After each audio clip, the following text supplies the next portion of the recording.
You're tuned to Apocalypse Radio. Finally, a Labour MP joins me to discuss this exciting petition. Caroline Shaftwaffle, you are the MP for Wittensworth and Pedley, but for how much longer? Thank you for the warm welcome, James. I will hold my seat until at least the next election, which will be in 2029.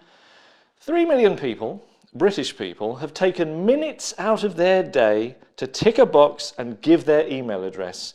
And you, in your ivory government tower, dismiss them as fools. Well, I didn't say they were fools, but we have a mandate to govern this country for the next 5 years.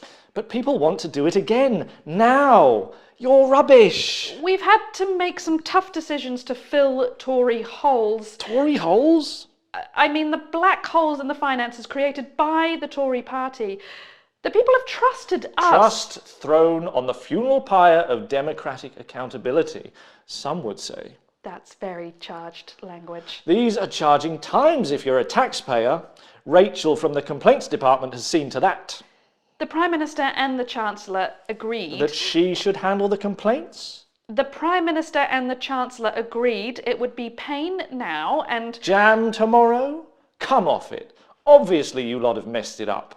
From summer highs in the polls, you're already behind the Tories before any sane person puts their Christmas lights up. People will see the benefits of our plan. Cut benefits when all the businesses leave. How can you ignore the will of the people? The will of some people who won't have voted Labour in July. A lot of people didn't. Far more than 3 million. But 10 million did, and that is how our system works. I'll freely admit that 10 is a bigger number than 3. But it feeds into a culture of ignoring. Ignoring? People are sick and tired of being ignored.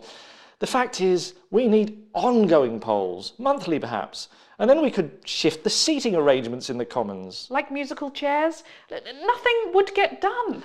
Yes, I'm liking this even more. You might not get the time to break anything. No tax rises. We could lose our majority next week if we do that. But that's an argument for no government at all. It is, isn't it? Oh, I like it. No more politicians. You'd have to find a real job, and they would be plenty because you won't be able to tax employers before being voted out. I have to say, you've gone from calling for democratic accountability to abolishing it altogether. You're doing that. I'm just talking about it. No longer will the people be ignored, Mrs. Waffleshaft. Miss Shaftwaffle. No longer will they be lied to, because there will be no one ignoring or lying to them. I'm going to start a petition right now. You'll see. I bet I can get 10 million votes for it. More than you lot. This is ridiculous. No wonder they told me not to come here. Ah, yes. Run from the truth. No one wants you. This petition isn't calling for a general election. It's calling for you to go away. Do you think we want the Tories back 5 months after booting them out? The Lib Dems, who agree with everything you do? And the others, they know who they are. Out! Out, vile spot! Get thee to a nunnery, woman! I have spoken! We'll be back after these messages.